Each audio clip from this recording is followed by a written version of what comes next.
మీలో సమస్త గురు పరంపర ప్రకాశాన్ని నింపుకుంటూ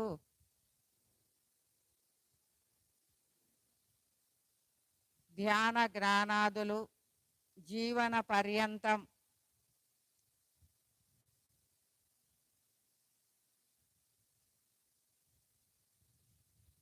ఆధ్యాత్మిక దివ్య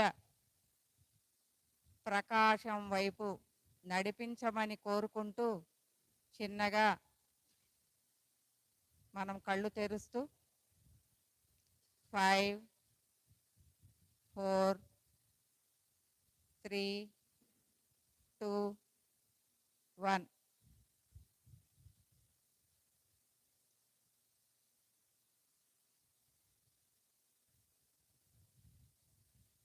ఒక్కసారి పరమపద గురువులకి పత్రిజీ గారికి మనము కరతళాల ధ్వనులు అందిద్దాం. ఈరోజు ఇంత బాగా మనం ఇక్కడ కూర్చున్నాము అంటే సత్సంకల్పాన్ని గావించి పత్రిజీ గారు మనకి పిరమిడ్ నిర్మాణాలు, మనం ఇంతకుముందు గుళ్ళకు పరిగెత్తేవాళ్ళం, ఇప్పుడు పిరమిడ్ క్షేత్రాలకు పరిగెడుతూ ఉన్నాం. కాబట్టి మనకి భగవంతుడిని నిత్యము పరిచయం చేయటం అనేది ఇక్కడ జరుగుతుంది. మనకి ఎవరైతే మాస్టర్ వస్తారో వాళ్ళల్లో నుంచి భగవంతుడిని దర్శించటం, భగవంతుడిని పరిచయం చేయటం, వాళ్ళ ద్వారా ఈ మార్గాన్వేషణ చేయటం అనేది మనకు జరుగుతుంది. ఈ రోజు నుంచి మనం గురు పౌర్ణమి జరుపుకుంటాం. రేపు 29, 30. కాబట్టి 29, 30 వేడుకలు. అది ఈ రోజు నుంచి జ్ఞాన వేడుకలని మనం ప్రారంభిస్తున్నాం. ఈ రోజు నుంచి గురు పౌర్ణమి జ్ఞాన వేడుకలు. అందులో సత్యాత్మావిష్కార అన్వేషణ అనే జ్ఞాన మార్గం నుంచి కొన్ని వందల మంది ఈ యొక్క జ్ఞానాన్ని నేర్చుకొని ఉన్నారు. వాళ్ళ జ్ఞానాన్ని చక్కగా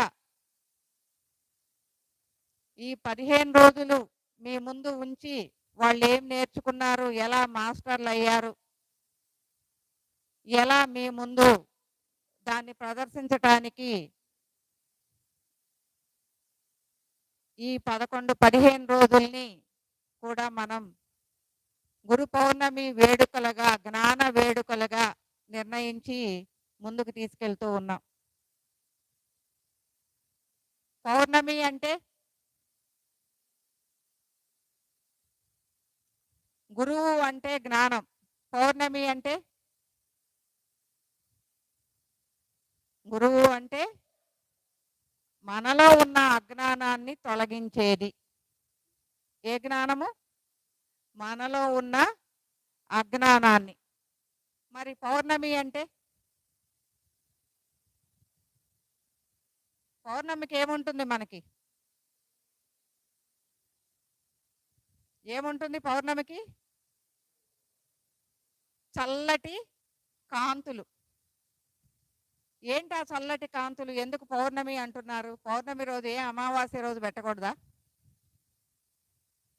ఎందుకు పౌర్ణమి అనే పెట్టారు అని అంటే, జ్ఞానము అనేది చల్లటి జ్యోత్స్నామృతంలాగా, చల్లటి కాంతుల్లాగా మన మీద వర్షిస్తూ ఉన్నప్పుడు మనకి హాయిగా ప్రశాంతంగా, చంద్రుడిని చూసినప్పుడు ఎలా ఉంటుంది? పౌర్ణమి చంద్రుడిని చూసినప్పుడు హాయిగా చల్లగా ప్రశాంతంగా ఉంటుంది. మరి అలాగే పౌర్ణమిని రోజుని ఎందుకు జ్ఞానానికి గుర్తుగా పెట్టారు అంటే, జ్ఞానము కూడా అంత చల్లగా హాయిగా ప్రశాంతంగా ఉంటుంది. ఎప్పుడైతే మీలో ఉన్న ఆత్మ జ్ఞానాన్ని మీరు తెలుసుకొని ఉంటారో అప్పుడు మీకు చల్లగా హాయిగా ప్రశాంతంగా ఉంటుంది. మరి ఈ రోజు నుంచి ఆత్మజ్ఞాన వేడుకలని మనం ముందుకు తీసుకెళ్తూ ఉన్నాం.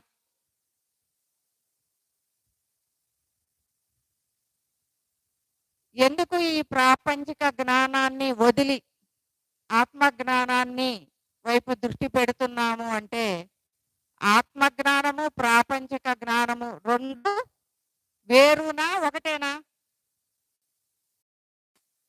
వేరా ఒకటేనా? ఏలు చూపిస్తే చాలు నాకు. ఒకటేనా? రెండా? రెండు కాదా? మనమందరం ఏమనుకుంటున్నాం? మేము ఆధ్యాత్మికం చేస్తున్నాము, మేము ఆధ్యాత్మికం చేస్తున్నాము, ఇప్పటి వరకు ప్రాపంచికంలో ఉన్నాము అని అనుకుంటున్నాం కదా. మరి ఈ ఆధ్యాత్మికం మరి ఇప్పటి వరకు మనం ఏమనుకున్నాం? రెండు అనుకున్నాం. కానీ నిజంగా ఇది ఒక్కటే. ఎందుకు అంటే ఈ ప్రాపంచికమైన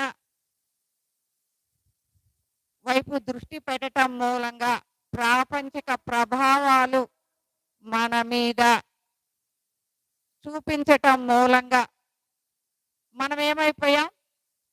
మన లోపలి దృష్టిని మరిచిపోయాం. ఇది బాగానే వస్తుందా? మైక్ బాగానే ఉందా మీకు? ప్రాపంచిక దృష్టిలో పడిపోయి మనని మనం ఎలా ఉండాలి, ఎలా మన లోపలికి మనం దృష్టి పెట్టాలి, మనలో వచ్చిన ఆలోచనలేంటి, ఇవన్నీ కూడా మర్చిపోయాం కదా. అందరూ సినిమా నుంచి వస్తున్నట్టున్నారు. బాగుందా సినిమా? బాగుందా?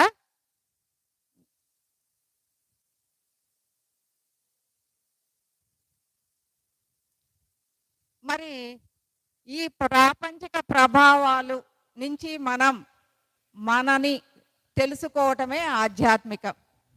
వేరే ఏమీ లేదు. చాలామంది ఆధ్యాత్మికం అంటే అక్కడికి పరుగు తీసి వాళ్ళేం చెప్తారో వీళ్ళేం చెప్తారో ఎలా ఉంటుందో ఎలా తెలుసుకోవాలో అని అనుకుంటూ ఉన్నాం. కానీ నిజంగా వేరేది లేదు. మీ లోపలికి మీరు దృష్టి పెట్టేదే ఆధ్యాత్మికం. ఏమున్నాయి మన లోపల? ఏమున్నాయి ఈ ప్రాపంచిక ప్రభావాలు? ప్రాపంచకము అంటే పత్రిజీ గారు చెప్తారు, పక్కన వాళ్ళ మీద దృష్టి పెట్టండి, పక్కన వాళ్ళ మీద ఆలోచించండి, పక్కన విషయాల మీద మాట్లాడుతూ ఉండండి. ఎప్పుడైతే ఇలా ఉంటారో మీరు ప్రాపంచకంగానే ఉంటారు.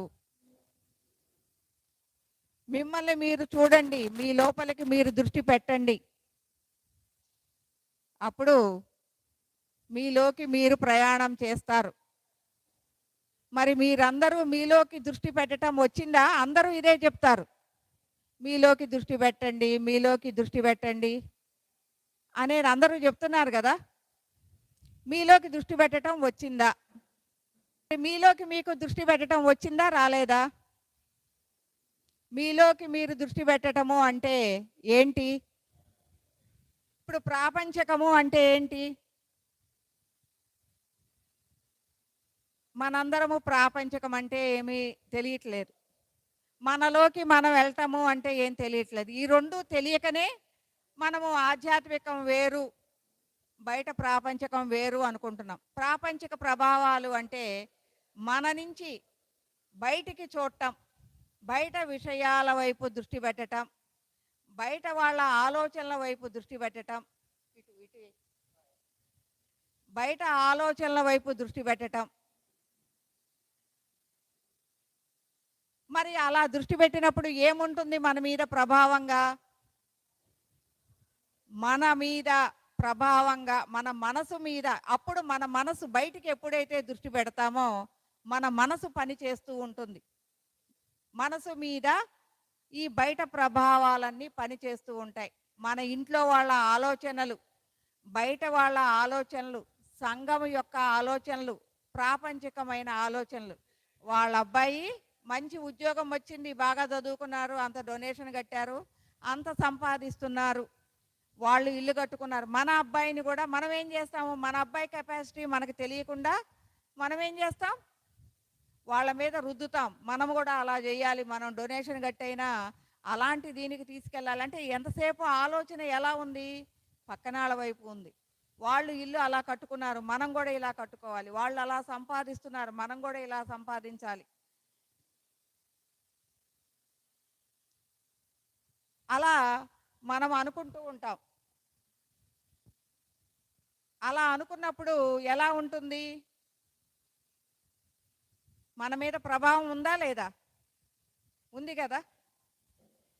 మరి ఉన్నప్పుడు ఈ ప్రభావాలు ఎలా ఉన్నాయి అంటే, భూమి యొక్క ప్రభావం, భూమి మన మీద పని చేస్తూ ఉంటుంది, గ్రహాలు మన మీద పని చేస్తూ ఉంటాయి, నక్షత్రాలు మన మీద పనిచేస్తూ ఉంటాయి, చుట్టూ ఉన్న వాళ్ళ ఆలోచనలు, ప్రాపంచికమైన భావనలు.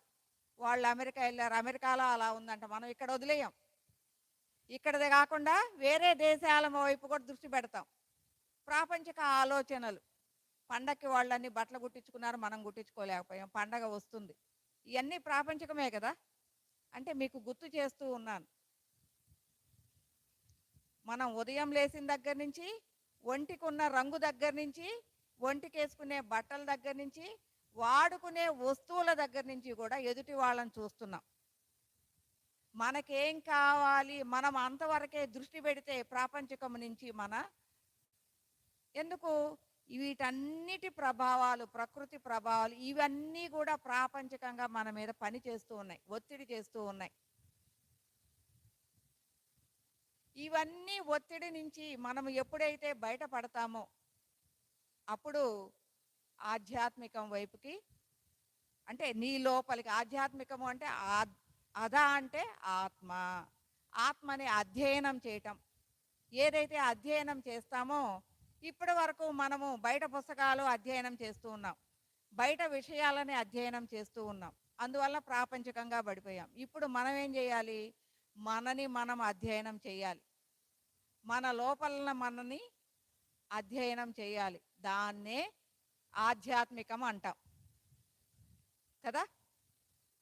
ఎలా అధ్యయనం చేస్తాం మరి? ఇటు బయట ఉన్న ఈ ప్రభావాలన్నిటినీ కూడా మనము మార్చుకొని మన వైపు, మన లోపలికి మనం ప్రయాణం చేయాలి. ఏదన్నా మనం కాసేపు ధ్యానం చేశాము అంటే బయట వాళ్ళు వచ్చి ఒక మాట చెప్తారు మనకి, చెప్పగానే ధ్యానం ఎగిరిపోయింది, బయట విషయాల్లోకి పడిపోయాం. ధ్యానం చేయాలి, ఈ రోజు నుంచి 40 రోజులు ధ్యానం చేయాలి, వేరే విషయాల మీద పెట్టకూడదు అను. పక్కన వచ్చి బట్టల షాపులో బట్టలు 1+1 ఆఫర్ ఇస్తున్నారు, వెళ్దాం రండి అనగానే, ధ్యానం రేపైనా చేయొచ్చు, ఇది ఇంట్లో ఉండేదే కదా, మనలో ఉండేదే కదా అని అనుకుంటూ ఉంటాం. అని అనుకొని ఏం చేస్తాము, ఇవాళ షాపింగ్కి వెళ్ళొద్దాం అనుకుంటాం. ఒక షాపుకి వెళ్తున్నామా, 10 షాపులకు వెళ్తున్నాం, 10 రకాలు చూస్తున్నాం. ఈ చూసినవన్నీ ఏమైనా ఒకసారి క్లాప్స్ కొట్టండి. దయచేసి ధ్యానంలోకి వెళ్ళొద్దు, దయచేసి ధ్యానంలోకి వెళ్ళొద్దు. ఎందుకంటే అంతకంటే హాయిగా ఉన్న జ్ఞానాన్ని మీకు అందిస్తున్నాను. అంటే ఆత్మస్థితి, ఆత్మజ్ఞానము అంటే ఉన్నతమైంది. ఇప్పుడు 10 షాపులు తిరుగుతున్నాం, 10 షాపులు తిరిగితే ఏమవుతుంది, మన ఆలోచన మారిపోయింది, మన దృష్టి అంతా వాటి మీదకి అయిపోయింది. అప్పుడు ఏమైంది, ఇంటికి వచ్చి మళ్ళీ 40 రోజులు ధ్యానం చేయాలన్న సంకల్పం ఉంది కదా, ఏమైంది, ధ్యానం కుదరటల్లా, ధ్యానం కుదరటలేదు, అది కుదరటలేదు, ఇది కుదరటం లేదు. ఎందుకు కుదరటం లేదు, ఇంతకుముందు బాగా కుదిరింది, ఇప్పుడు ఎందుకు కుదరటం లేదు? కానీ మనం చేసి వచ్చిన పని మనకి గుర్తులేదు, నిజంగానే గుర్తుండదు. ఎందుకంటే ప్రాపంచికమైన విషయాలను గుర్తించటం మానేసాం. ఎందుకంటే మన దృష్టిలోకి మనం చేసిన పనులు, అరే ఇలా వెళ్ళొచ్చాము అన్నది అది మామూలు, వాస్తవం అయిపోయింది. అది గుర్తించటం లేదు. ఎందుకు అంటే మన లోపలికి మనం వెళ్ళాలి అంటే ఈ ప్రభావాలు, బయట నుంచి దృష్టి పెట్టిన ప్రభావాలన్నీ మన మీద పని చేస్తూ ఉంటాయి.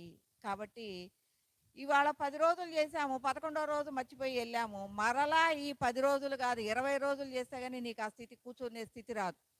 సంకల్పం చేసుకున్న రోజు గట్టిగా చేసుకున్నావు కదా. మరి ఇలాంటి పరిస్థితుల నుంచి మన లోపలికి మనం ప్రయాణం చేయాలి అంటే ఆత్మజ్ఞానాన్ని నేర్చుకోవాలి. ఏంటి ఈ ఆత్మ, ఏంటి ఈ ప్రాపంచకానికి మనం ఏదైతే బయటకి దృష్టి పెడుతున్నామో అది ప్రాపంచకం, లోపలికి దృష్టి పెడితే ఆత్మస్థితి వైపు. ఏంటి ఈ ఆత్మస్థితి, ఎలా ఉంది? ఈ ప్రాపంచికము అనేది చాలా చిన్నది, మనకి కంటికి కనిపించే అంత చిన్నది. ఆత్మస్వరూపము అనేది అనంతమైనది. మరి ఈ ప్రాపంచిక విషయాలనన్నిటినీ కూడా మన గుప్పెట్లోకి తెచ్చుకోవాలి అంటే అనంతమైన ఆత్మస్వరూపాన్ని మనం పట్టుకోవాలి. అనంతంగా ఉన్న ఆత్మస్వరూపం ఎలా ఉంది తెలుసుకోవాలి. ఎలా ఉంది తెలుసుకున్న తర్వాత అనంతమైన దాన్ని పట్టుకోవాలి. ఎలా పట్టుకోవాలి? ఎలా దీనికంటూ కూడా ఒక స్టెప్ బై స్టెప్ తీసుకెళ్ళగలిగిన గురువు కావాలి. ఆత్మజ్ఞాన గురువు. ఎందుకంటే ప్రాపంచిక జ్ఞాన గురువులు మనకు దొరుకుతారు. లోపల ఆత్మని పట్టించే గురువులు చాలా తక్కువ మంది దొరుకుతారు. ఎందుకంటే ఆత్మని అధ్యయనం చేసి సత్తుని అవగాహన చేసుకొని సద్గురువుగా ఉండి ఆత్మస్థితి ఎలా ఉందో అనుభవ జ్ఞానంగా చెప్పగలిగిన గురువు మాత్రమే మిమ్మల్ని ఈ ప్రాపంచకం నుంచి లోపలికి తీసుకెళ్ళి ఆత్మస్థితిని అనుభూతి పొందించటం, అవగాహన చేయటం చేయలేరు. కాబట్టి ఈ ఆత్మస్థితి ఎలా ఉంది? ఈ అనంతాన్ని వ్యాపించబడి ఉంది. ఈ ప్రాపంచిక స్థితి చాలా చిన్న ఆత్మస్థితిలో చాలా ఆవగింజ వంటిది. కానీ మనకేంటి అంటే ఈ ప్రాపంచిక ప్రభావాలతో మనం లోపలికి వెళ్ళలేకపోతున్నాం. కాబట్టి మీరు మీ లోపలికి అధ్యయనం చేయాలి అంటే మీ ఆత్మస్థితిని ఎలా పట్టుకోవాలి? ఆత్మస్థితి అంటే ఏంటి కదా? ముందు ఆత్మస్థితి అంటే ఏంటి? అసలు ఈ ఆత్మ ఎలా ఉంది? ఆత్మస్వరూపం నిర్మల, శాంతి, ప్రకాశ, ఆనందము. నిర్మలత్వము ఆత్మస్వరూపము నిర్మల. అంటే లేనిది, మల అంటే ఏంటి? మనలో ఉన్న వాసనా బలాలు, మనలో ఉన్న గుణాలు, ఆరిషడ్వర్గాలు, కర్మలు, భావనలు, ఆలోచనలు, ఇవన్నీ లేనిది, మలినాలు లేనిది. ఇవన్నీ మలినాలు. ఈ మలినాలు లేనిదే ఆత్మస్వరూపం. కాబట్టి మరి ఇలాంటి ఆత్మస్వరూపాన్ని మనం పట్టుకోవాలి అంటే అది ఇంకా ఎలా ఉంది, ఎలా వ్యాపించబడి ఉంది, ఈ మలినాలని ఎలా తొలగించుకోవాలి అనేది మనం నేర్చుకోవాలి. ఈ మలినాలని తొలగించుకునే దానిలో అసలు మనం ఈ దేహంగా ఎలా ఉన్నాం, ఈ దేహం ఎలా పని చేస్తుంది, దీని లోపల ఉన్న ఆత్మస్వరూపము ఈ దేహాన్ని ఎలా నడిపిస్తుంది, ఈ ఆత్మస్వరూపము ఈ దేహాన్ని ఎలా నడిపిస్తుంది, ఈ ఆత్మస్వరూపము ఎలా మనకి అన్ని విషయాలని తీసుకొస్తుంది, ఈ దేహానికి తెలియచేస్తుంది కదా? ఈ దేహానికి తెలియజేస్తుంది. ఎలా తెలియచేస్తుంది? ఎలా తెలుసుకుంటున్నాము? ఈ ప్రాపంచిక విషయాలు మన మీద పని చేస్తున్నాయి అనేది మనం వేరు చేసుకొని ఎలా గమనించగలుగుతాము? అంటే ప్రాపంచిక విషయాలని గమనిస్తే కదా మనం వాటిని ఆపుకోగలిగేది. ప్రాపంచిక విషయాలని ఈ ఆత్మ స్వరూపం నుంచి ఎలా వేరు చేసుకొని మనం గమనించగలుగుతాము? అంటే ఈ ప్రాపంచిక విషయాలు ఎలా మన దేహం మీద ప్రభావితం చూపిస్తున్నాయి? మరి అలా ఉన్నప్పుడు ఈ ఆత్మజ్ఞాన విషయాలు ఎలా మనము తెలుసుకోవాలి? మరి మనము ఆత్మస్వరూపులుగా మారాలి అని అంటే మనం ఎలా ఉండాలి? మన దృష్టి ఎలా పయనం చెయ్యాలి? మన మనసు ఎలా ఉంది? బుద్ధి ఎలా ఉంది? గుణాలు తమో రజో సత్వ గుణాలు మన మీద ఎలా మనము వాటికి ఎలా ప్రభావితంగా మనం వాటిలో పడిపోతున్నాం కదా? గుణాలలో పడిపోతున్నాం. అరిషడ్వర్గాలు తమో రజో కామ క్రోధ మద మాత్సర్యాలు ఇవన్నీ కూడా మనలో ఉన్నాయి కదా? మరి ఇవన్నీ మన మీద ఎలా పని చేస్తున్నాయి? మరి వీటన్నిటిని విడిగా చూసినప్పుడు కదా ఇవన్నీ మనలో మలినాలు అని చెప్పి ఈ మలినాలన్నిటినీ మనం దూరం చేసుకున్నప్పుడే మనము ఆత్మస్వరూపులుగా నిలబడగలం. ఈ మలినాలు దూరం అవుతాయా?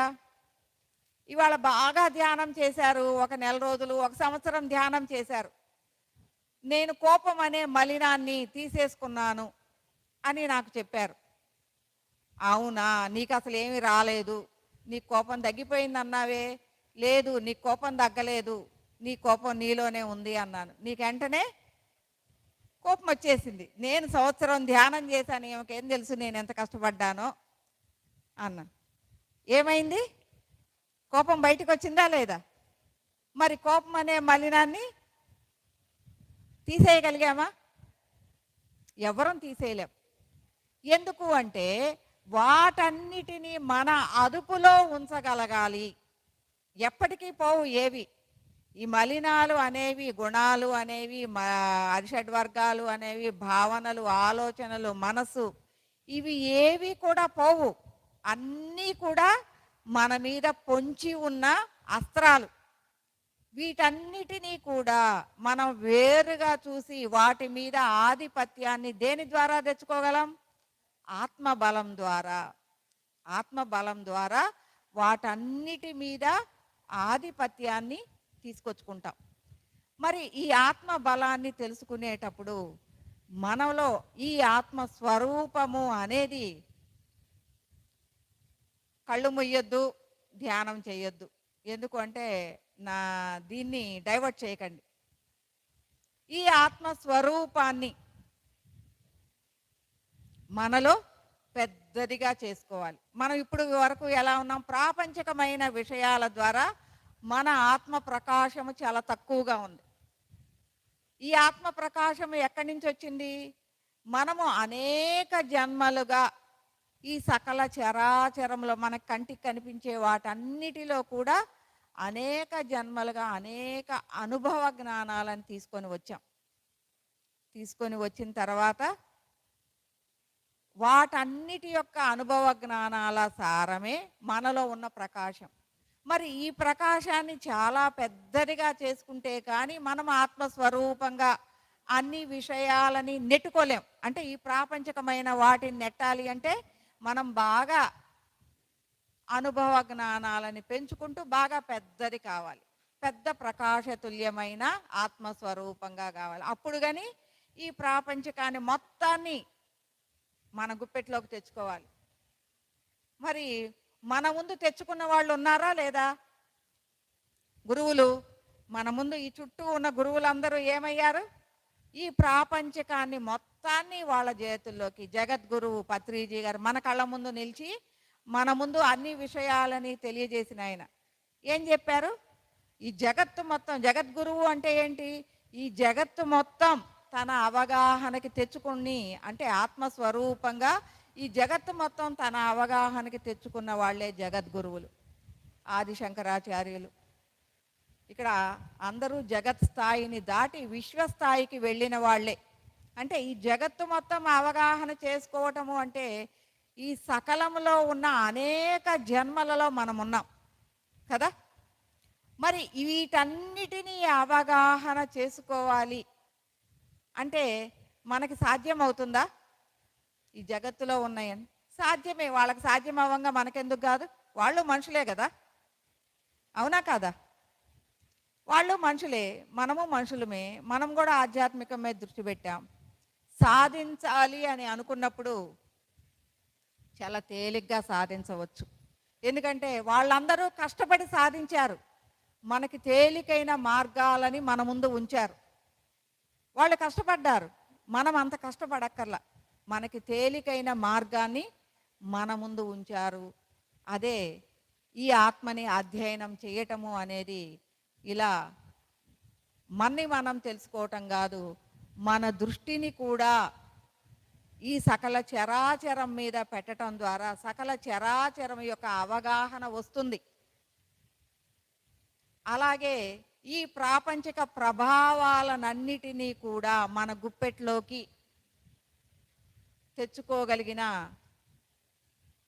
స్థితిగతులు వస్తాయి. ఎందుకు అంటే మనం చేస్తుందేంటి? ఆత్మవిద్య, ఆత్మని అధ్యయనం చేయటం. ఆత్మ ఎలా ఉంది?